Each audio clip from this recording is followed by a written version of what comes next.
Nos trasladamos nosotros de inmediato al hemiciclo Raúl Porras Barrenechea, donde se encuentran reunidos los miembros de la Comisión de Fiscalización. Está como invitado Nelson Schack Yalta, él es Contralor General de la República, para responder y dar el informe anual de la gestión institucional de conformidad con la ley referida al control correspondiente a esta importante entidad.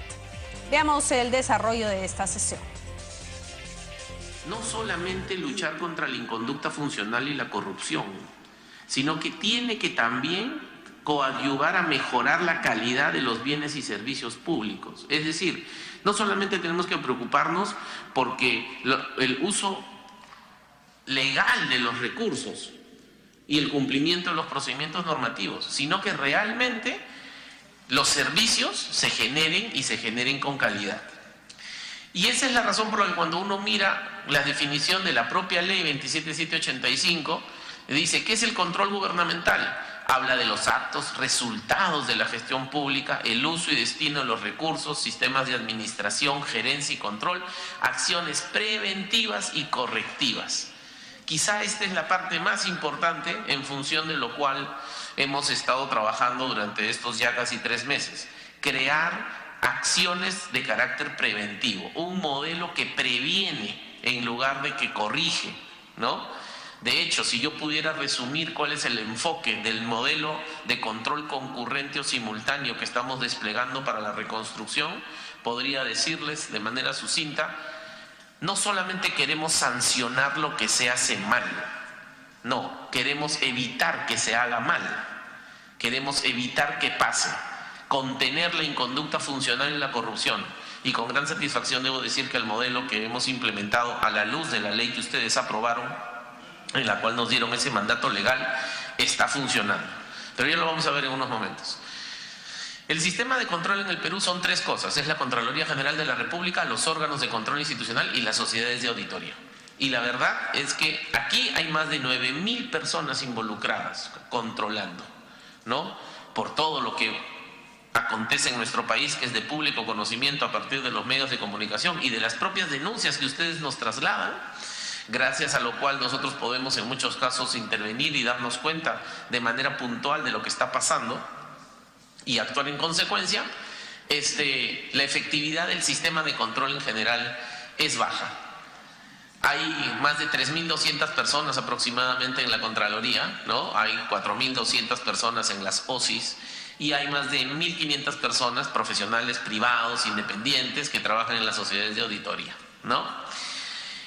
Y necesitamos hacer una reestructuración. Es por eso que hace algún tiempo yo tuve una reunión con el señor presidente del Congreso y con los voceros de las distintas bancadas, y les mencionaba que lo que necesitamos, luego de hacer esta reestructuración rápida en 120 días hábiles que estoy solicitando, necesitamos tener una discusión profunda sobre cuál debería ser el modelo de control gubernamental que el Perú necesita para la próxima década.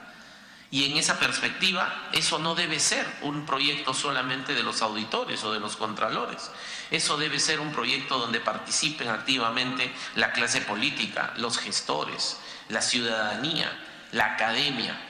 Y eso debe ser la base, y me he comprometido para ello, de presentar, antes de que finalice la siguiente legislatura, un proyecto de nueva ley orgánica de control, que fije las bases para la discusión de temas tan importantes como, por ejemplo, cómo se elige al contralor, quién controla al contralor, porque una de las cosas que yo he encontrado ahora que me hice cargo de la Contraloría, gracias al encargo y de tan alto honor y responsabilidad que ustedes me han conferido, he encontrado pues una administración y una organización muy desordenada, ¿no? En donde el nivel de institucionalización es muy bajo. Hay muchos procedimientos manuales, pero además muchos procedimientos que existen solo para cumplir la formalidad, que no agregan valor, que complejizan y burocratizan el trabajo del control, pero además también muchos procesos decisionales de naturaleza arbitraria, que a la larga traen muy complicadas consecuencias. por ejemplo, por todos, por conocimiento público, que a muchos funcionarios anteriores de la Contraloría ya les han abierto procesos fiscales, porque tomaron decisiones que no estaban sujetos a la normatividad vigente. Nosotros hemos encontrado también una serie de irregularidades que han sido motivo del inicio de una serie de auditorías de cumplimiento y de inicios de procesos administrativos. Es decir, tengo la impresión que el sistema de control en el Perú, particularmente la Contraloría, ha confundido, no de ahora, durante seguramente varios años atrás, ha confundido el concepto de autonomía y han creído de que su autonomía tiende a ser una autarquía, ¿no? Que pueden hacer prácticamente, que el Contralor puede hacer, el alta dirección puede hacer y deshacer sobre prácticamente toda la administración de la organización. Y eso no debe ser así, porque al final todas las personas somos aves de paso, necesitamos hacer un esfuerzo de institucionalización. Así como muchos de ustedes han comentado lo fundamental que es institucionalizar los partidos, es también fundamental institucionalizar la Contraloría y el sistema de control. Y hemos encontrado también cosas que pues carecen de entendimiento en realidad, ¿no? Como por ejemplo, como les voy a mostrar, uno de los grandes problemas que tiene el sistema de control es su escasa cobertura. No controlamos en realidad todo lo que se debería controlar. Y eso es por una falta de recursos, sí, pero también por una falta de un adecuado arreglo institucional. Por ejemplo, miren esa filmina. ¿Cómo es posible que de las 3.697 entidades sujetas a control, ¿no?, donde están todos los gobiernos nacional, regional y local, solamente haya con jefe de la Contraloría, jefes de oficina de control institucional en 374 entidades? Y en total son 914 OSIs.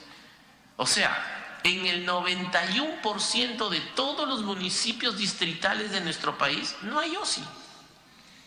Y entonces, si no hay OSI, no hay control.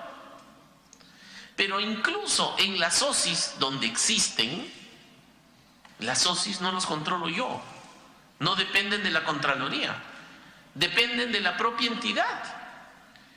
En 374 de esos casos, el jefe es designado por la Contraloría, pero todo el aparato de auditores que trabajan en la oficina es contratado y pagado por la propia entidad. O sea, resulta pues inverosímil creer de que el controlador va a hacer bien su trabajo si depende del controlado. Si el controlado lo pone, lo saca, le paga. Digamos que se hacen los informes, sí, y van a ver, hacemos muchos informes, pero la efectividad de ese control realmente es muy bajo. Es por eso que una de las iniciativas legislativas que en algunos momentos les voy a presentar es: necesitamos pasar progresivamente el control administrativo de todas las OSIs a la Contraloría para poder controlarlos a los controladores bien, pero también aprovechar las economías de escala y alcance de hacer una redistribución del personal donde los riesgos lo ameritan. Hay entidades, yo me he quedado sorprendido, hay entidades como por ejemplo la Oficina de Auditoría Interna del Seguro Social de Salud, hay más de 150 profesionales ahí. Y yo digo, ¿y por qué tanta gente? Y ni siquiera están en la sede, están aquí en Lima, ¿no? Entonces, y hay una serie de municipios, una serie de universidades, etcétera, a lo largo y ancho del territorio, que necesitan auditores, pero no los podemos trasladar porque no dependen administrativamente de nosotros. Y así, si uno analiza la cantidad, o sea, creo que es fundamental, no solamente por un tema de eficiencia, sino por un tema de efectividad del control, tener esa modificación legislativa, que como lo van a poder ver, no es muy complicada, porque además no genera demanda adicional alguna al recurso público, al menos para el año inicial 2018. Otro tema importante, una de las bases fundamentales del control es el control interno. A veces se entiende mal. La oficina de control, la OSI, no es una oficina de control interno. La oficina de control interno debe ser responsabilidad de la administración. Es el control de gestión, lo que se conoce en otra literatura con el nombre control de gestión. Es tener bien mapeados tus procesos, definidos, tus mapas de riesgo, donde la arbitrariedad y la discrecionalidad se reducen, de tal manera de que las grietas por las cuales penetra la inconducta funcional y la corrupción también se reducen. Sin embargo, a nivel nacional, el nivel de desarrollo, de implementación del sistema de control interno en el Perú es muy bajo. Tenemos la cuarta parte, 26.8% en promedio de una muestra de más de 300 entidades seleccionadas. Y en el caso de la Contraloría, y ahí tenemos que empezar a dar el ejemplo, deberíamos estar más de 80. En el año 2016 estábamos en 53. Entonces, esta también es una asignatura pendiente. Porque, ¿qué es lo que pasa? Si hay un buen control de gestión, hay una buena capacidad de ejecución. Esa es, junto con el nivel de una mayor dosis de transparencia, rendición de cuentas y participación ciudadana, ese es el mejor antídoto frente a la corrupción, ¿no? Y si logramos inmunizarnos frente a la corrupción, después el proceso de control y sanción debería ser menor, porque la lógica de esto es siempre prevenir es mejor que curar. La siguiente. ¿Qué es lo que se ha hecho en el año 2016? Se han hecho un montón de servicios de control, acciones de control posterior, simultáneo y previo, ¿no? Se programaron 1.100 y se han hecho 4.400. Esos 4.400, ¿producto de qué? Esencialmente hay más de 3.000 en una buena idea que ha existido antes en la Contraloría y que yo espero profundizar y perfeccionar. Porque no es cierto que todo lo que se ha encontrado es malo. Hay muchas cosas que se han estado haciendo bien. Hay mucha gente buena en la Contraloría que de repente ha estado muy relegada y necesita la oportunidad de poder acceder a puestos de mayor responsabilidad y contribuir más con la organización. Es por eso que yo siempre he mencionado que en este proceso de reestructuración vamos a tratar de profesionalizar con mérito y flexibilidad. Tiene que haber una carrera, restablecer la línea de carrera en la Contraloría. Pero les decía, ahí hay unas visitas preventivas. ¿Qué son esas visitas preventivas? Son una operación muy rápida en la que todo el sistema de control analiza, por ejemplo, qué es lo que está pasando con los servicios de salud o con los servicios de educación, ¿no? El punto ahí es que los indicadores que deberían ser considerados para evaluar el desempeño del sistema de control no deben ser solo los informes, porque como ustedes pueden ver ahí, con una medida administrativa triplico el número de informes y entonces va a salir de que hemos hecho, igual por ejemplo ahora con la reconstrucción, tranquilamente solo mirando la reconstrucción con el modelo de control concurrente que ustedes nos han indicado que construyamos y es el que estamos desplegando, tranquilamente voy a tener solo haciendo eso más de 4.000 informes al año. Pero lo importante no es tener tantos informes, lo importante es realmente tener una mayor efectividad en los procesos de sanción por un lado y los procesos de prevención por el otro. La siguiente. Este es otro elemento que vamos a reestructurar. Esta es una realidad cuantitativa. Fíjense bien, nos ingresan denuncias de los ciudadanos, ¿no? Denuncias de los ciudadanos. Muchas de las cuales son recogidas por ustedes mismos a través de las comunicaciones que nos envían, particularmente luego de sus semanas de representación. ¿Qué ha pasado en el año 2016? Entraron 2.700 denuncias y de ellas se tuvo capacidad operativa para procesar, ¿no? Alrededor de la mitad. ¿Eso qué quiere decir? Que la mitad no se procesó. 1.410 cerraron el año pendientes de evaluación. Pero además se evaluaron 3.800 del quinquenio pasado.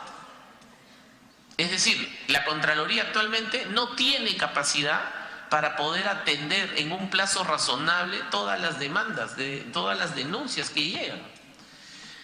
De hecho, el tiempo de atención de un expediente de denuncias se demora, disculpando la expresión, como un parto. Se demora 9 meses, ¿no?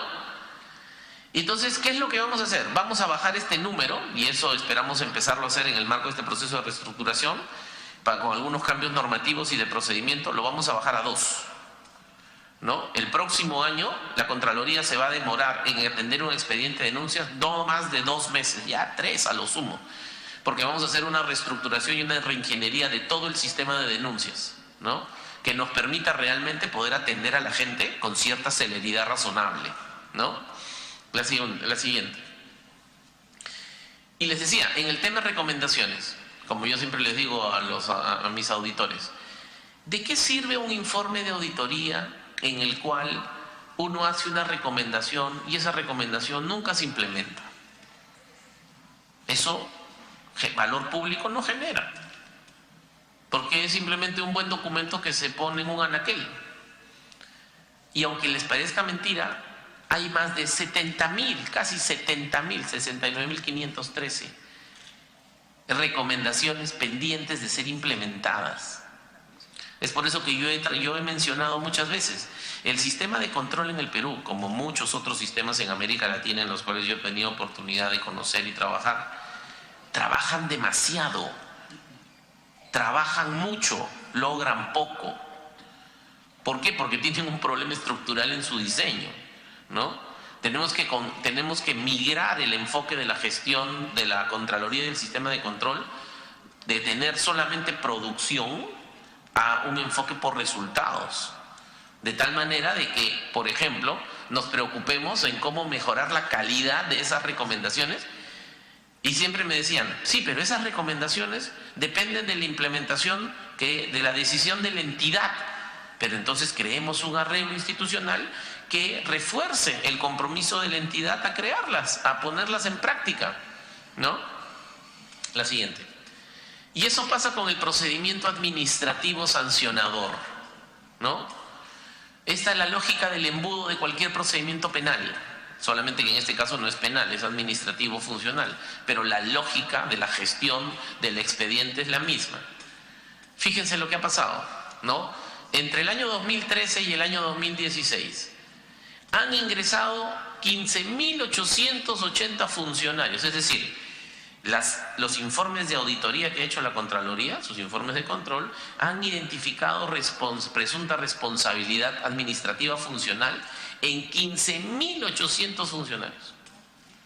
Pero ¿cuántos de ellos 4 años después están o han sido sancionados? Fíjense bien, 258 en la primera instancia y 479 en la confirmación en la segunda instancia. O sea, de casi 16.000 mortales que entran al sistema, solo sanciono 740. O sea, ni el 0.5 ni el 5%. Entonces, tenemos aquí un problema. Porque además, esto está embalsado. El próximo año, esa es también una de las medidas que estamos proponiendo para reformar el PAS, ¿no? La segunda instancia, que es el Tribunal Superior de Responsabilidad Administrativa, son 2 salas, conformadas por 10 vocales cada una, ¿no? En amparo de la ley que ustedes aprobaron, el Congreso aprobó en su oportunidad ya en el año 2002. Ellos son capaces de producir 500 sentencias al año, 500 expedientes al año. Como son 2 salas, 1.000. Producto del desembalse que estamos haciendo, ¿no? Ahora, el próximo año van a entrar a la segunda instancia tranquilamente 5.000, 6.000 expedientes. Vamos a tener un enorme cuello de botella ahí. ¿Qué necesitamos? Ampliar esa capacidad operativa. ¿Y necesitamos más plata? No necesariamente, hay que cambiar el proceso, ¿no? Porque, por ejemplo, como yo les decía a los señores vocales, ¿no? Una cosa tan simple. Ustedes son un tribunal superior de responsabilidad administrativa. O sea, ustedes son un tribunal de apelaciones, como existe en cualquier parte del planeta. Ustedes no son la Corte Suprema, que tiene 5 miembros cada sala. ¿Por qué van a tener 5 miembros? Yo decía, tengo 10 vocales. De esos 10 vocales, en 2 salas. Si hago que sean de 3 miembros cada una y contrato 2 más, por un gasto marginal, una inversión marginal, duplico mi capacidad operativa en 4 salas, ¿no? Entonces, eso es lo que queremos hacer. Y claro, me dijeron, me parece bien, pero no lo puede hacer. ¿Y por qué no lo puedo hacer? Se supone que el PAS está dentro de la Contraloría, que yo soy el Contralor. ¿Es una medida administrativa? No es una medida administrativa. Lo que pasa es que en la ley dice que las salas se componen de 5 miembros. Entonces estoy proponiendo para que diga que sea de 3, ¿no? Entonces, para poder ampliar, duplicar la capacidad operativa. O cosas tan obvias como decir, oye, si nosotros, ¿por qué no hacemos un expediente judicial digital? El PAS se demora 240 días hábiles en promedio. Entonces es una barbaridad. ¿Por qué? Porque todo es complejo. Pero, por ejemplo, si metemos tecnología y ponemos notificación electrónica, firma digital, cero papel, lectura de expedientes virtuales, etcétera, eso se va a reducir, el tiempo se va a reducir drásticamente. Y hay una experiencia muy concreta, ¿no? Y ustedes de repente deben saberlo. La justicia en el Perú tiene muchas limitaciones. Y la justicia en el Perú son 33 cortes de justicia. Pero de esas 33 cortes de justicia hay una, que es Lima Norte, en cuya especialidad laboral tenemos una justicia casi de primer mundo, porque ahí funciona un expediente digital. Es decir, hay una gran satisfacción de los usuarios, hay un nivel de corrupción bajísimo, no vamos a decir cero, pero digamos, es impresionante los resultados de las encuestas de satisfacción de usuario que tienen, porque todo es digital. Cero papel, expediente digital, notificación electrónica, toda esa experiencia, ¿no?, la vamos a tratar de llevar adelante en implementar un PAS con expediente digital. Con lo cual, por ejemplo, en el caso de la justicia, que es un indicador relevante para lo que a nosotros nos corresponde, la implementación del expediente judicial digital redujo en 35% los procesos, el tiempo. Porque las notificaciones, incluso aquí sería más fácil, porque en la justicia tengo que ubicar a personas naturales. Aquí es puro funcionario público. La notificación correo postal, que un documento va, se lo entregan y regresa. Oiga, pero ¿y si lo hacemos? Eso demora 2 semanas, a veces 3, y vamos acumulando los tiempos. Pero si lo hacemos electrónicamente dura 2 segundos, pues. Y eso hay que hacer. Entonces, con esas medidas, pero igual, la ley dice que una ley tiene que decir que sea notificación electrónica. Entonces estamos proponiendo esa modificación. Damos la bienvenida al congresista Salvador Jerez en el estadio de esta comisión. Gracias. Continúe el contrato. Lo siguiente está asociado, la siguiente por favor, a estos procesos judiciales, ¿no? O sea, no solamente tenemos poca efectividad, ¿no?, sino que la cantidad de procesos que se concluyen son bastante reducidos. De hecho, yo les mencionaba siempre he mencionado una diapositiva que no está ahí, digamos, no se nos ha olvidado ponerla, pero lo cierto es que en los últimos años, en los últimos 2 periodos de gobierno de Contralor, o sea, en el periodo del Contralor Fuad Curi y el periodo del gobierno de Edgar Alarcón, digamos en 8 años, han sido más de 16.000 los funcionarios públicos que han sido identificados con indicios de responsabilidad penal. 16.000. Y de esos 16.000, ¿cuántos han acabado presos? 61. ¿Y qué pasó con el resto? Dense cuenta, de eso es lo que a mí me preocupa, la cantidad de dinero del trabajo para identificar a esos 16.000. Y entonces yo conversaba con el fiscal de la Nación y decía, ¿por qué ustedes archivan todos los casos que nosotros mandamos? Porque en casi 60% lo archivan, ¿no? Y entonces, claro, y lo que me comentaban es que me decían, lo que pasa, Nelson, es que tus auditores no son abogados, entonces no saben tipificar el delito, ¿no? Ajá. Pero eso hay que arreglarlo, pues. Sí, me dijo, pero es que ustedes tienen que saber tipificar el delito. Ya, pues, pero entonces ayúdenos, pues, ¿no? Entonces, ¿qué hemos hecho? Hemos activado un convenio de cooperación interinstitucional en el cual, bueno, ¿cómo está? En el cual, de aquí a fin de año, 1.000 auditores a nivel nacional, y ya empezamos, ya llevamos como más de 200 en Lima, 1.000 auditores a nivel nacional, usando las capacidades de la Escuela Nacional de Control, van a ser capacitados en 2 temas, teoría de la prueba y teoría del delito, ¿no? De tal manera que mejoren su capacidad argumentativa en la aplicación de estos principios de tipicidad, antijuridicidad y culpabilidad que definen el delito. Y así esperamos reducir drásticamente, ¿no?, y mejorar nuestra coordinación interinstitucional con la Fiscalía. Es más, le he pedido al fiscal de la Nación, yo no quiero contratar profesores. ¿Para qué? Yo quiero que los propios fiscales anticorrupción de los despachos de anticorrupción capaciten a mis auditores, ¿no? Y al revés también, ¿no? ¿Para qué? Si hay recurso humano calificado en el Estado, que ellos mismos los capaciten. Incluso los propios auditores, en reciprocidad, nosotros vamos a capacitar antes de fin de año a nivel nacional a 500 fiscales. Porque ellos son especialistas en tema penal, pero temas de contrataciones y de gestión pública saben muy poco. Y no saben leer bien nuestros informes, porque además nuestros informes pues son especializados, son difíciles de leer, ¿no? Yo siempre le digo a los auditores, ustedes como todo gremio especializado escriben en difícil, pues, hermano. Hay que escribir en fácil para que la gente entienda. Entonces, eso por ejemplo es un cambio que hemos hecho en el modelo de reconstrucción con cambios, ¿no? En el modelo de control concurrente que ustedes han dispuesto, ¿no? Ahora, a propósito de eso, en el tema de reconstrucción con cambios, que es uno de los grandes temas de preocupación. A ver, la siguiente. ¿Qué es lo que pasa? Sí, damos la bienvenida al congresista Mauricio Müller, vicepresidente de esta comisión, y al congresista Víctor Aluche. Continúe, Contralor. ¿Qué es lo que pasa? Ustedes conocen bien cómo opera la Contraloría en el modelo de control posterior, ¿no? Ahora lo que se está haciendo es un nuevo modelo de control concurrente. Y es muy diferente. ¿En qué se diferencia? En varias cosas fundamentales. La primera, los informes de auditoría en un control posterior se demoran 3 o 4 meses para poderse realizar, por todo el complejo procedimiento administrativo que implica la identificación de desviaciones, el descargo de las mismas, las imputaciones, el respeto del debido proceso. Cuando les comunican las desviaciones a los funcionarios presuntamente responsables, pues te piden tiempo para poder hacer sus descargos, a veces se les vence ese tiempo, piden más tiempo, etcétera, etcétera, etcétera.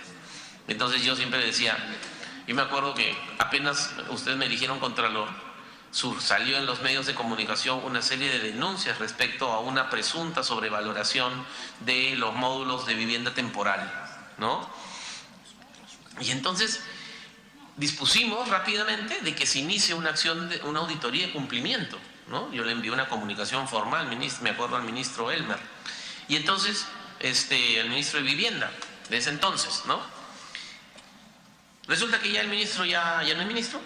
Y el informe de auditoría todavía no termina. Recién la semana pasada, ¿no? Muchos de los involucrados han pedido más tiempo. ¿Para qué? Para que puedan hacer sus descargos. Y obviamente con el propósito de despertar el debido proceso y que después los resultados no vayan a ser cuestionados porque no se les dio tiempo para responder, etcétera, etcétera, normalmente en la Contraloría prudentemente se les entrega más tiempo. Entonces, ¿cuándo va a salir ese informe? Va a estar listo seguramente la primera semana de noviembre, pero son 3 meses. En cambio, en este procedimiento nos demoramos 1 semana en hacer el informe. ¿Por qué? Porque no tratamos de sancionar a nadie, sino identificamos los hechos que están mal y los exponemos los riesgos, porque ya las obras todavía no se están haciendo. Y en segundo lugar, analizamos cada segmento del proceso. O sea, el modelo de control concurrente es, agarramos una obra y no la soltamos hasta el final. Hay un proceso de acompañamiento. Ya dejamos de ser el policía investigador, digamos, como rol, y nuestro rol ahora es de asesor externo, especializado. Vemos lo que está haciendo el ejecutor y le decimos lo que nos parece que está haciendo mal. ¿De acuerdo a qué? No al capricho del Contralor, sino de acuerdo a la normatividad vigente. Decirle, oiga, se está equivocando en esto, no está respetando esto, puede mejorar aquí, acá. Pero es un informe de naturaleza no vinculante. Es responsabilidad del ejecutor tomar la decisión para corregir, porque ni siquiera te voy a sancionar. Te estoy diciendo lo que has hecho mal para que lo arregles, para que no sigas perfeccionando en muchos casos esa infracción o en muchos casos también ese delito o ese potencial delito. Y otra característica fundamental son 2 cosas que quisiera resaltar. Para hacer este modelo de control concurrente, es decir, ayudar a que las obras de la reconstrucción en concreto se hagan bien y sin corrupción, ¿no? Esa tarea no la puede hacer un auditor, pues. Solamente un contador no la puede hacer. Porque ¿cómo el contador se va a dar cuenta si la descolmatación del río está bien hecha? Ni siquiera cuando analiza los términos de referencia para llevar adelante el proceso de selección de la obra, que del contratista que va a hacer la obra de descolmatación, puede saber si los términos de referencia están dirigidos o no están dirigidos, si está pidiendo demasiada maquinaria, poca maquinaria, no sabe, pues es el contador. Es por eso de que en este modelo quien actúa no es solo el contador como supervisor, auditor, dirige un equipo multidisciplinario de especialistas. Por ejemplo, las primeras 4 obras de la reconstrucción en Piura, donde se ha desplegado ya este modelo, fue un equipo que en una semana, 4 equipos que en una semana miraron las primeras 4 horas de la reconstrucción y encontraron una serie de problemas, de irregularidades, que para hacer el cuento corto, motivaron al final de que, dado de que son especialistas en el tema, ingenieros hidráulicos, civiles, abogados especialistas en contrataciones, notaron que había una serie de riesgos que se expusieron públicamente. Y al exponerse, porque he cambiado las reglas de transparencia en la Contraloría. Ahora, todo lo que hace la Contraloría, todo informe se publica en la web. En este caso, por ejemplo, los informes de la reconstrucción, 24 horas después de ser notificados, se publican en la web. Y se publican íntegramente, con todos sus anexos, así como está. No tenemos problema de reservas, por ejemplo, en el caso de la Ley de Protección de Datos Personales o la reserva del proceso fiscal o judicial, porque aquí no se identifican sancionados, simplemente se expone el hecho que está mal. Incluso siendo conscientes de que se hacen difícil, porque es difícil leer esos informes, hemos dispuesto un mecanismo en el cual hay un resumen ejecutivo, pero curiosamente ese resumen ejecutivo no es hecho por el equipo auditor. Porque claro, lo que pasa en la vida real es que este informe, que es muchas veces ininteligible para el común ciudadano, que tiene 50 páginas, lo hacen inteligible en 3.